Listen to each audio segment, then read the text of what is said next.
Hai, kembali di channel Fir Dokumentari. Tahukah kamu bahwa bumi Syam, khususnya Baitul Maqdis, bukanlah sekadar petak tanah di peta dunia. Ia adalah epicentrum sejarah, tanah para nabi, dan kiblat pertama umat Islam.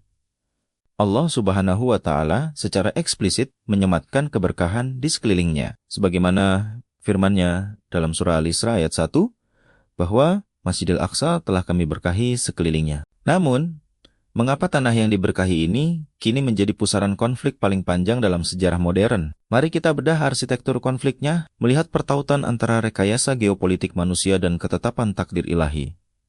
Sejarah mencatat, kedamaian pernah bernaung sangat lama di tanah ini. Di bawah naungan Kesultanan Utsmaniyah, terukir sebuah model toleransi yang luar biasa melalui sistem milad. Muslim, Yahudi, dan Kristen hidup berdampingan dengan hak dan kebebasan beragama yang dilindungi konstitusi. Bahkan, ketika Yahudi mengalami persekusi massal dalam tragedi Inkuisisi Spanyol tahun 1492, Sultan Bayazid II membuka pintu negerinya lebar-lebar. Umat Islam menjadi pelindung bagi mereka yang terusir. Ini adalah implementasi nyata dari keadilan Islam yang menaungi Al-Addimah. Namun, di benua Eropa, sejarah menuliskan babak yang kelam, persekusi, diskriminasi, hingga pembantaian pogrom yang sistematis di Rusia pada abad ke-19 membuat bangsa Yahudi mencari jalan keluar. Trauma kolektif ini memicu lahirnya sebuah gerakan radikal yang sekuler, yaitu Zionisme politik. Al-Quran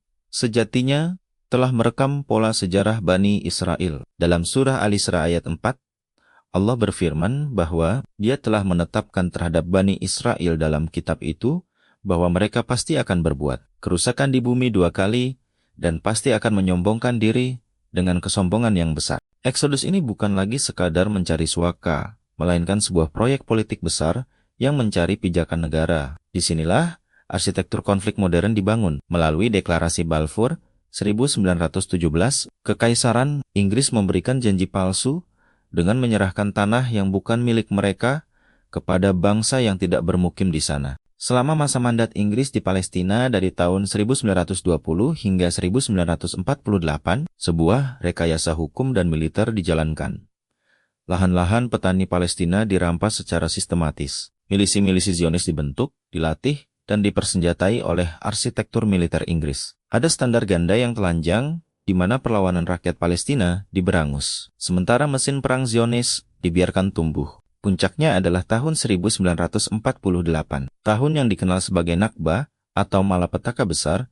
Lebih dari 700.000 rakyat Palestina terusir paksa dari tanah kelahirannya. Desa-desa dihapus dari peta, menyisakan puing dan tenda-tenda pengungsian. Di atas penderitaan inilah sebuah negara baru dideklarasikan. Mereka merancang makar geopolitik yang luar biasa rapi. Namun, Allah adalah sebaik-baik pembalas makar. Hingga hari ini, perlawanan itu tidak pernah padam. Mereka mungkin bisa merampas lahan, namun mereka tidak bisa mencabut akar keimanan. Rasulullah Shallallahu Alaihi Wasallam pernah bersabda dalam sebuah hadis bahwa akan senantiasa ada sekelompok dari umatnya yang selalu menang di atas kebenaran. Mereka tidak akan terpengaruh oleh orang-orang yang menghinakan dan mengkhianati mereka hingga datang ketetapan Allah.